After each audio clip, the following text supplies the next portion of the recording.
Então, pessoal, nós estamos nessa segunda aula de Revolução Industrial. Para quem está chegando agora, eu já tinha pedido para na página 79 você destacar o último parágrafo, e agora nós estamos indo para a página 80, tá? Da sua apostila. Para quem está acompanhando com a apostila da Senec, página 80 é onde nós vamos estar agora. E nós vamos entrar agora nas fases da Revolução Industrial. Na nossa última aula de sexta-feira, eu coloquei um quadro comparativo para vocês. Eu vou voltar com o quadro agora. Espero que vocês tenham já anotado, né? Já feito as primeiras anotações, construindo o quadro. E agora nós vamos analisar de maneira mais detalhada, tá? Então, nós vamos estar agora a partir da página 80 da sua apostila, da página 81. Então, nós tínhamos parado na apresentação de slides na realidade dos primeiros trabalhadores, tá? E agora vamos para as fases da Revolução Industrial. Bom, vou voltar para aquele quadro comparativo que eu construí, que eu pedi para vocês colocarem no caderno, mas já vou jogar logo os primeiros pontos aqui na apresentação de slides. Então, essa primeira fase da Revolução Industrial, ali nos séculos 18 e 19, aproximadamente ali entre 1760 e 1860, teve um grande monopólio inglês, apesar de outros países participaram de maneira meio que secundária, ainda num processo de desenvolvimento, como França, como Bélgica, por exemplo, tá? Franceses e belgas vão atuar muito mais na segunda fase da Revolução Industrial. Então, eu vou tirar a apresentação e vou trazer o quadro comparativo para a gente, que é o que nós encerramos a aula de sexta-feira, tá? Então, assim, basicamente, nós vamos ter três fases da Revolução Industrial. Nós fizemos esse comentário na aula de sexta-feira com relação a uma Revolução Industrial 4.0, né? Uma quarta fase da Revolução Industrial, que eu vou fazer o comentário um pouco mais à frente. A primeira fase, com as nossas falas de sexta-feira, com as nossas falas do vídeo anterior, se você está no canal e está vendo essa parte 2 do Revolução Industrial e não viu a primeira parte, volta para o vídeo da parte 1 e assiste, tá? Então, assim, essa primeira fase, ela ficou praticamente toda concentrada na Inglaterra. Então, a Inglaterra foi a grande pioneira do processo industrial ali no século XVIII. Nós já comentamos e já analisamos os fatores do pioneirismo inglês. As principais indústrias, nesse caso, eu tenho uma indústria que ganha grande destaque nessa primeira fase da Revolução Industrial, que foi a indústria de têxtil, a fabricação de tecidos em larga escala. A principal inovação foi o motor a vapor, e para você que está com a apostila, eu chamo a atenção para a sua página 81, primeiro parágrafo, tá? No primeiro parágrafo da página 81, você vai ter uma série dessas máquinas que surgem como grandes inovações dessa primeira fase da Revolução Industrial. A Spinning Jenny, a Walder Frame, uma associação entre Spinning Jenny e Walder Frame que vai gerar fios mais resistentes, né, na produção, então descaroçadeira mecânica, fiadora mecânica. Sem sombra de dúvidas, a grande inovação vai ser o motor a vapor por James Watt, né? Então, o motor a vapor, aproveitando o carvão mineral como combustível básico, vai ser o grande carro-chefe dessa inovação tecnológica da primeira fase da Revolução Industrial. Então, no primeiro parágrafo, você vai ter uma série de inovações, de máquinas que surgem naquele contexto. Eu gostaria de chamar a atenção para o segundo parágrafo dessa página 81. Por quê? Porque no segundo parágrafo vai tratar de uma outra revolução que vai estar casada com esse desenvolvimento tecnológico. O que eu quero dizer com isso? Logicamente, o motor a vapor, logicamente, a Spinning Jenny, a Walder Framing e outras máquinas do setor têxtil, logicamente, vão aumentar a produtividade, vão gerar maiores lucros. Mas é importante você também conseguir entender que essas inovações, como o motor a vapor, também foi utilizado em outros setores, como, por exemplo, no setor de transportes. E essa dinamização do setor de transportes também é uma marca da primeira fase da Revolução Industrial. Então, até ali, por volta do século XVII, no século XVIII, eu tinha vagões puxados a cavalo. Então, eu tinha ali as wagonways, né? A partir do surgimento do motor a combustão, perdão, do motor a vapor, eu vou ter a dinamização desses trilhos com o surgimento das máquinas a vapor, puxando vagões tanto de cargas quanto de transporte de pessoas. Eu vou ter a utilização do motor a vapor no transporte marítimo, né, no transporte fluvial também. Então, eu também vou ter uma dinamização dos transportes aquáticos por conta da utilização do motor a vapor. Então, o que eu quero te chamar a atenção nessas inovações tecnológicas da primeira fase da Revolução Industrial é que, claro, essas inovações surgem ligadas diretamente ao setor de produção, ao setor produtivo, ao setor têxtil, principalmente, num primeiro momento. Mas essas inovações, elas vão ter um impacto muito grande no setor de transportes, tanto de mercadorias quanto de pessoas. Ou seja, vão ser mais mercadorias transportadas, porque a capacidade de carga, tanto dessas locomotivas quanto dos barcos a vapor, se amplia logicamente, e eu vou ter também uma capacidade maior de transporte de pessoas. Há que se lembrar e há que se pontuar que há com isso uma espécie de encurtamento das distâncias. Não é verdade? Não que geograficamente, logicamente, tenha se encurtado as distâncias, mas as viagens ganham uma nova dinâmica. As viagens ficam mais rápidas, tanto terrestres quanto marítimas. Então, assim, há uma maior circulação, um maior fluxo de pessoas circulando, tanto dentro da Europa quanto interligando os continentes. Então, isso é importante também, tá? É importante você fazer essa análise dessa inovação tecnológica do setor dos transportes na primeira fase da Revolução Industrial. Ok? Espero que você tenha entendido. Eu gostaria também que você marcasse, eu já tenho mais pessoas aqui acompanhando a aula. Então, para você que chegou depois, eu tinha pedido para você marcar o último parágrafo da página 79. E agora, eu quero que você marque comigo o último parágrafo da 81, ok? A aceleração da produção impunha a aceleração dos transportes. Os veículos de tração animal foram gradativamente suprimidos pela locomotiva a vapor, assim como as caravelas foram aposentadas pela navegação a vapor. O transporte era mais rápido, seguro e com capacidade de carga incomparavelmente maior. Ao mesmo tempo, a locomotiva e o navio a vapor sugestionavam a sensação de que o espaço geográfico diminuía, por simbolizar a velocidade das transformações do século XIX.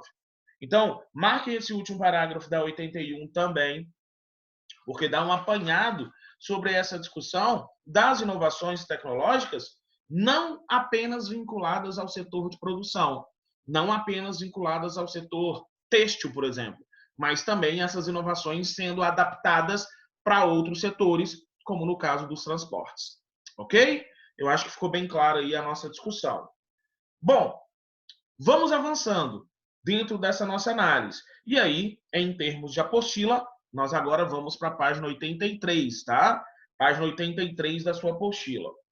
E aí, nós saímos da primeira fase da Revolução Industrial e vamos para a segunda fase da Revolução Industrial.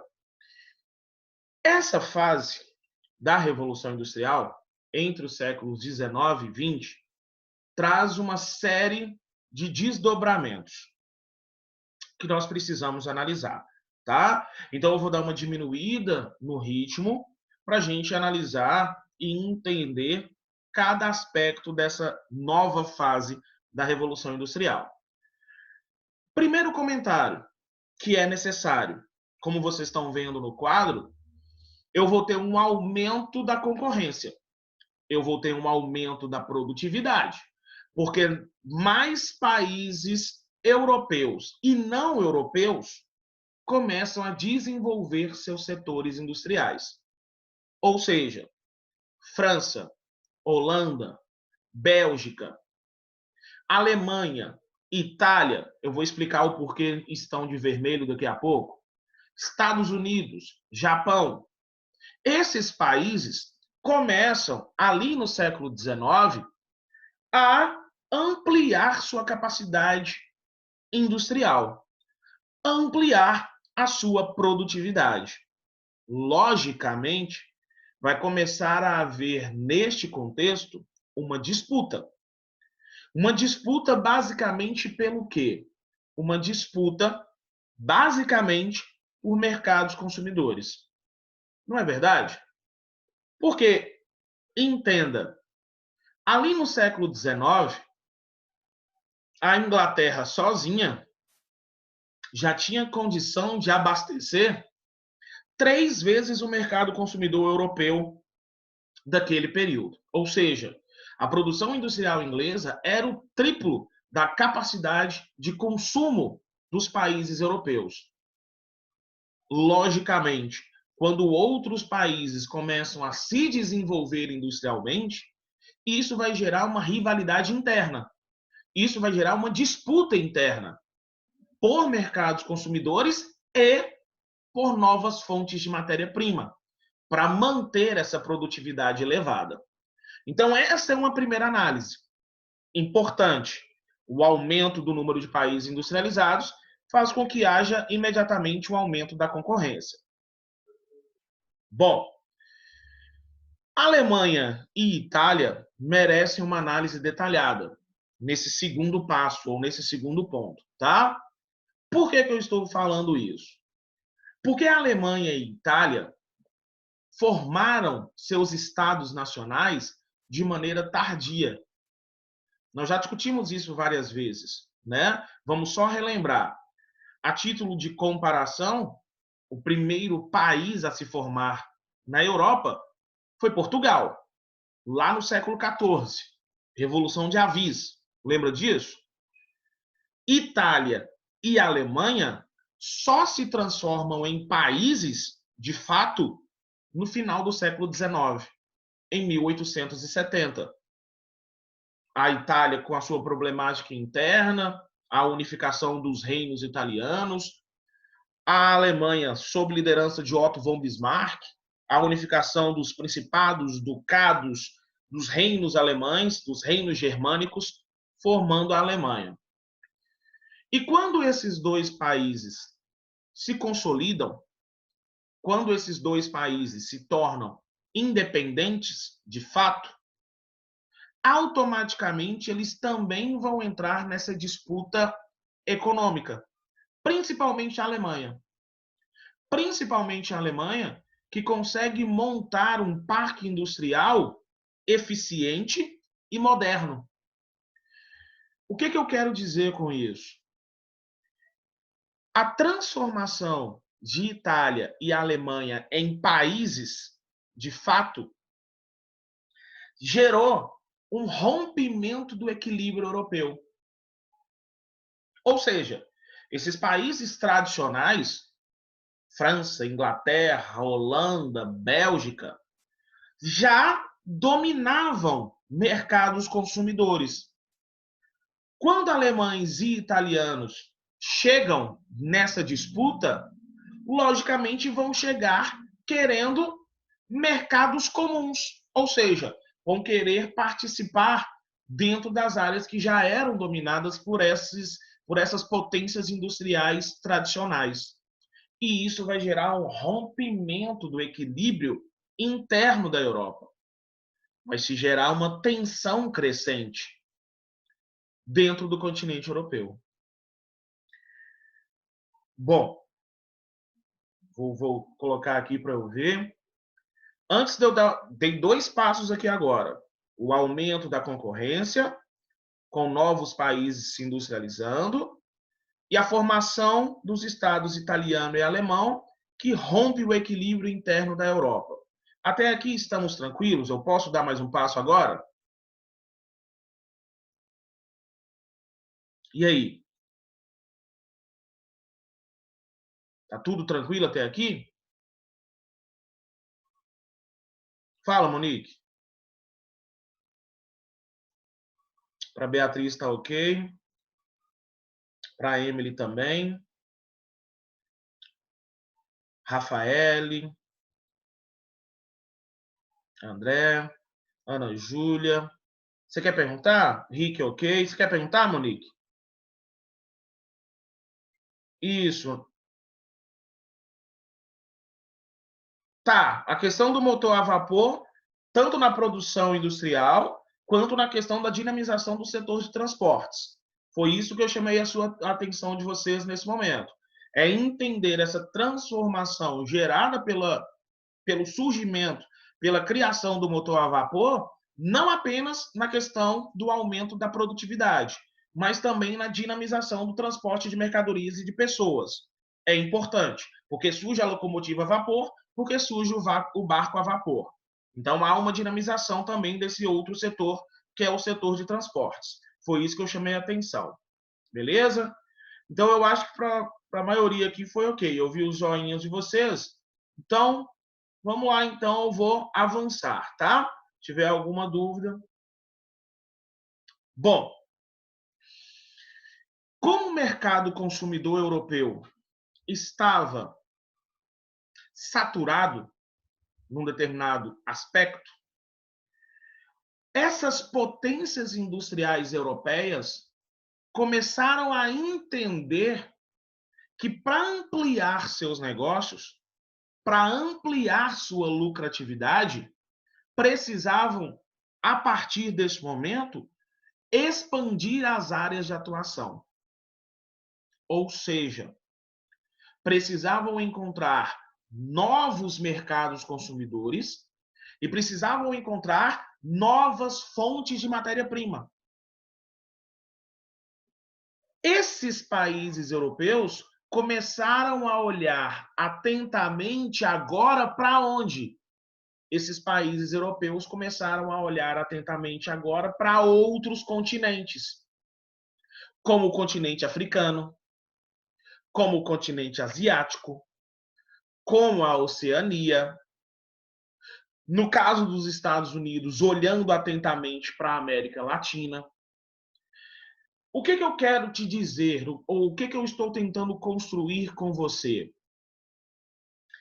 Essa disputa interna na Europa, essa concorrência interna dentro do continente europeu, gerou o que nós vamos chamar de uma corrida imperialista. Ok? Uma corrida imperialista em busca de mercados consumidores, em busca de fontes de matéria-prima, em busca de locais aonde pudessem investir capital, em busca de bases militares estratégicas. Todo esse conjunto de interesses gerou essa corrida imperialista. Os países europeus começaram a disputar áreas fora do continente. Na África, na Ásia e na Oceania. Essa corrida imperialista vai gerar o que nós chamamos de neocolonialismo. Uma nova colonização sobre estes continentes, africano, asiático, a Oceania. Por que uma nova colonização? Porque, se você se lembrar, esses continentes, principalmente o africano, já haviam sido alvo de colonização ali nos séculos XV e XVI, com a expansão marítima, com as grandes navegações. O que acontece nesse momento? Há um novo interesse sobre esses territórios. Esses países europeus, essas potências europeias, para escoar sua produção e para manter elevado o seu nível de lucratividade, vão começar a dominar áreas dentro desses continentes. Quem é que dá o start para isso tudo? Quem dá o start para isso tudo foi a França, quando domina o território da Argélia, quando depois domina o território do Marrocos. quando a França domina esses territórios dentro do continente africano, os outros países europeus, os outros estados europeus, começam numa busca incessante por territórios dentro também do continente africano. Buscam garantir os seus interesses. Primeiro África, depois Ásia, depois Oceania.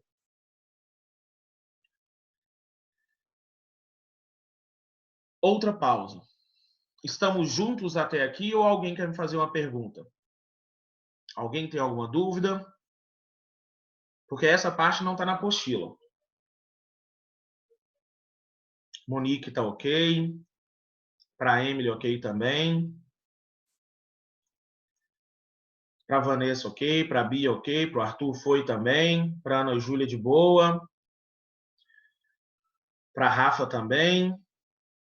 Para Luísa, ok. Para o Thiago também. Fechou. Então, vou avançando, hein? Vou avançando.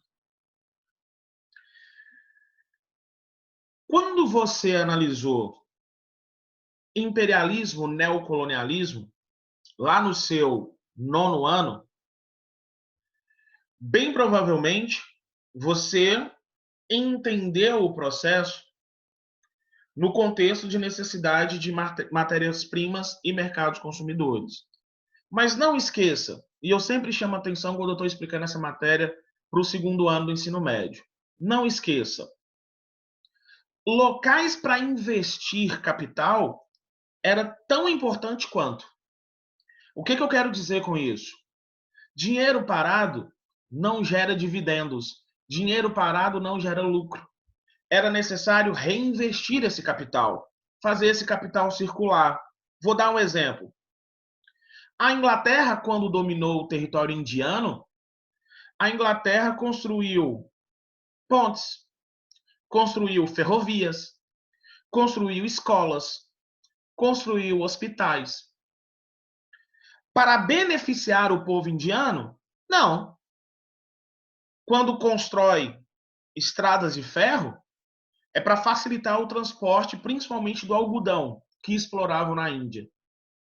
Quando constrói escolas, é para doutrinar os jovens indianos inseridos dentro da cultura inglesa, porque eles deveriam entender naquele momento que eles faziam parte do grande império da Rainha Vitória, do grande império inglês, aprender os costumes, as tradições inglesas.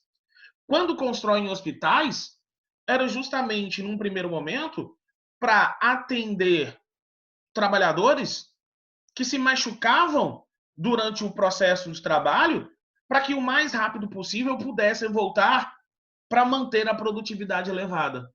Então, assim, este investimento de capitais, ele foi também tão importante quanto dentro desse contexto.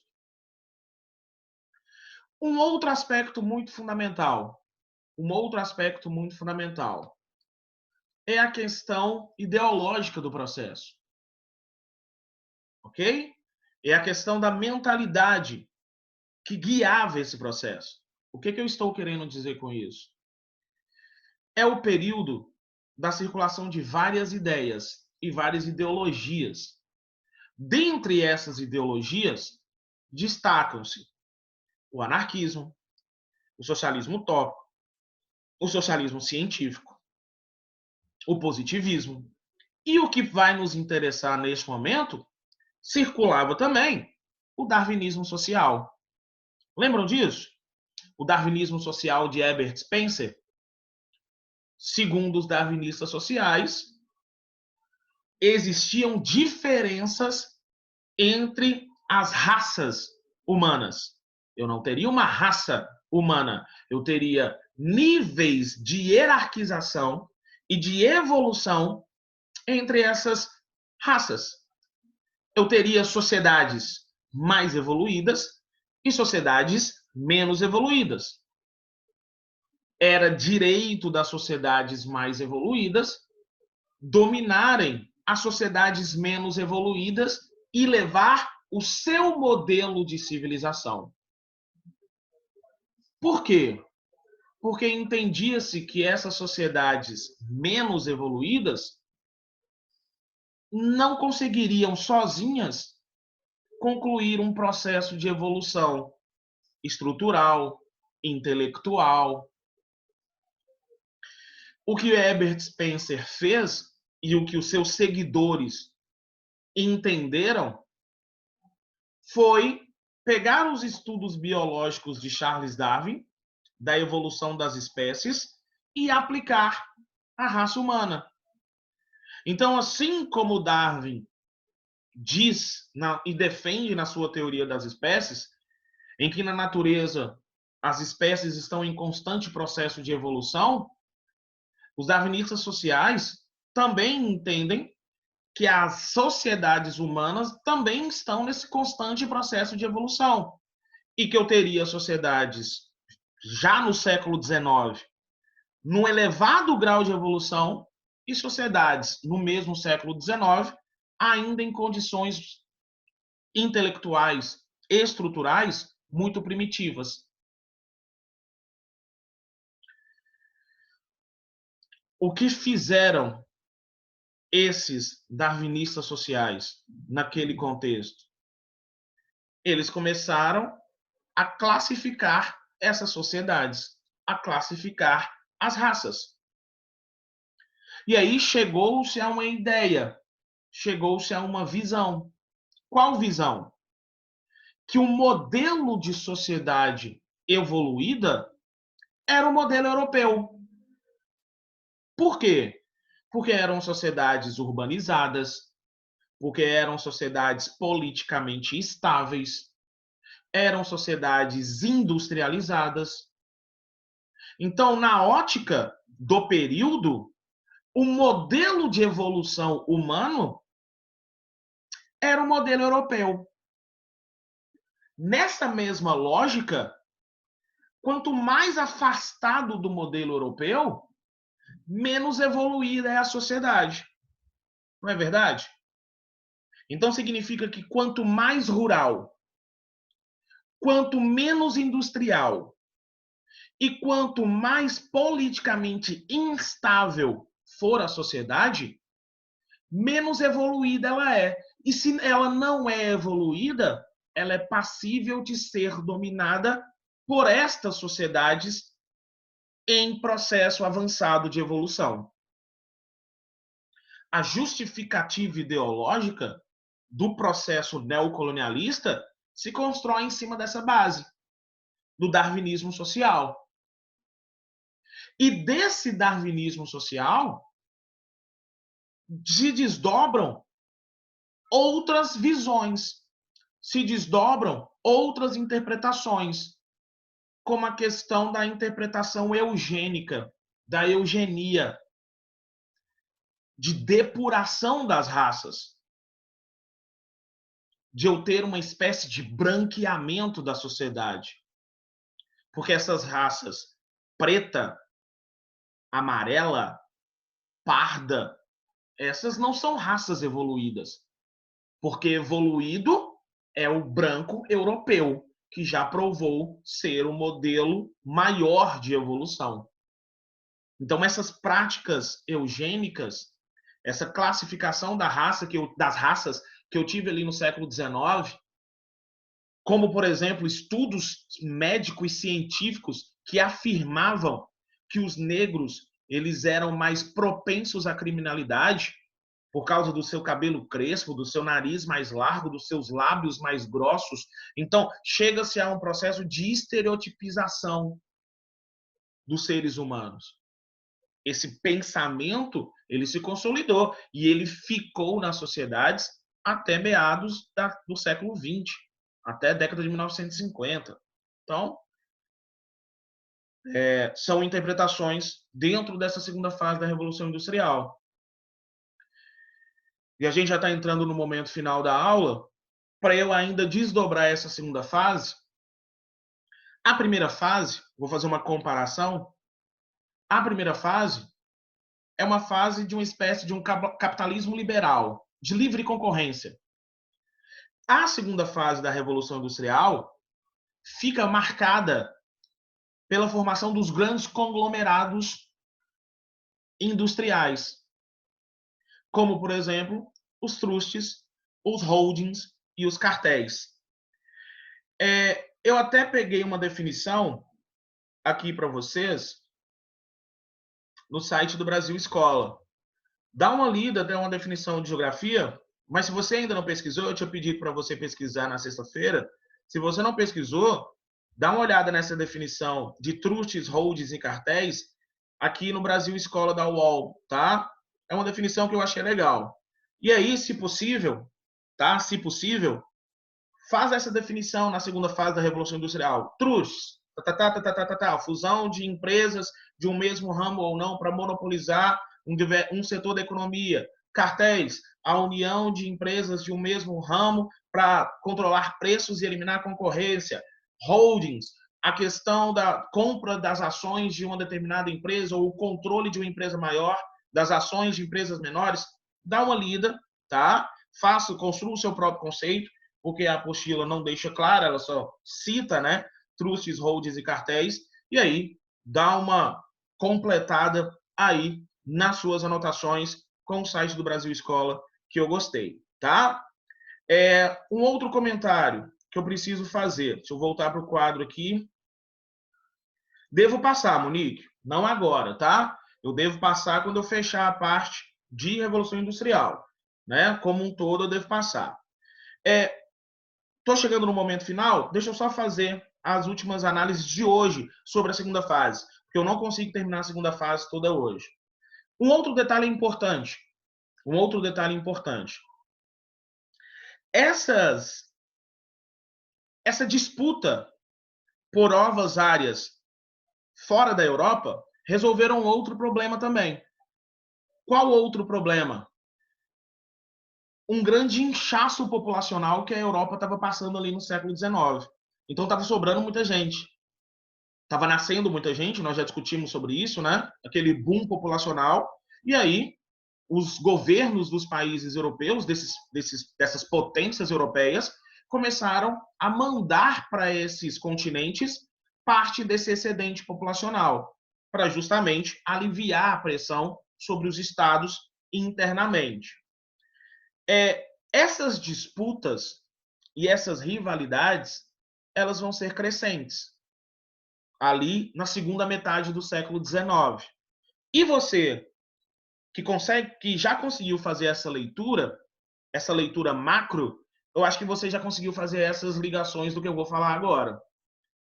Ali, em 1885, eu vou ter a Conferência de Berlim, aonde os países europeus vão dividir o continente africano de acordo com seus interesses. Eu, inclusive, vou querer voltar na sexta-feira em cima dessa análise, da divisão do continente africano.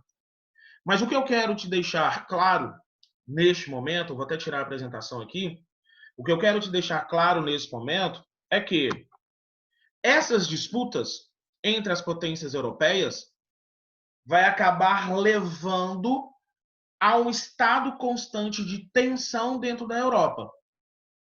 Ok?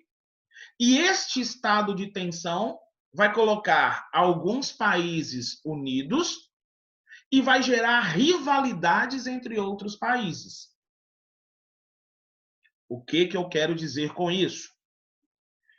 É justamente por causa de toda essa disputa por mercados consumidores, por matéria-prima, por áreas onde investir excedente populacional, excedente de capital, esses conglomerados formados, trustes, holdings, cartéis, essas rivalidades crescentes, que em 1882 acaba se formando a Tríplice Aliança. Itália, Alemanha, Império Austro-Húngaro. E, em resposta, em 1907, é formada a Tríplice Entente: Inglaterra, França e Rússia. Ou seja, qual a principal consequência das rivalidades durante a segunda fase da Revolução Industrial? O início da Primeira Guerra Mundial, em 1914. é importante você entender este contexto. Por quê? Porque se você olhar o quadro, eu não vou voltar ao quadro porque já está terminando, aliás, vou voltar. Se você olhar o quadro, olha quais são as principais indústrias da segunda fase da Revolução Industrial. A indústria siderúrgica, fabricação de aço. A indústria bélica, fabricação de armamentos. A indústria farmacêutica, fabricação de medicamentos. E a indústria automobilística, na formação e na fabricação de automóveis para passeio, mas também com um impulso muito grande na fabricação de veículos para o fronte de batalha. Então, todas essas rivalidades que levam à Primeira Guerra Mundial explicam também o porquê destas indústrias terem sido as principais indústrias da segunda fase da Revolução Industrial. Só para a gente fechar, dentro desses nossos minutos finais, principal inovação da segunda fase da Revolução Industrial, uma evolução. Saímos do motor a vapor e agora temos o motor a combustão, o motor a explosão. Principais combustíveis, agora, petróleo e eletricidade. Nós terminamos de analisar a segunda fase da Revolução Industrial? Não. Eu ainda tenho que explicar um ponto importante. Por que durante o século XIX eu tive um crescimento tão grande do processo de produção industrial da Europa? Porque eu tive uma mudança profunda da forma de se produzir, com o surgimento e com o desdobramento do Taylorismo e do Fordismo. E é aí que nós vamos nos encontrar na sexta-feira, justamente tratando de Taylorismo e Fordismo. Ok? Alguma dúvida?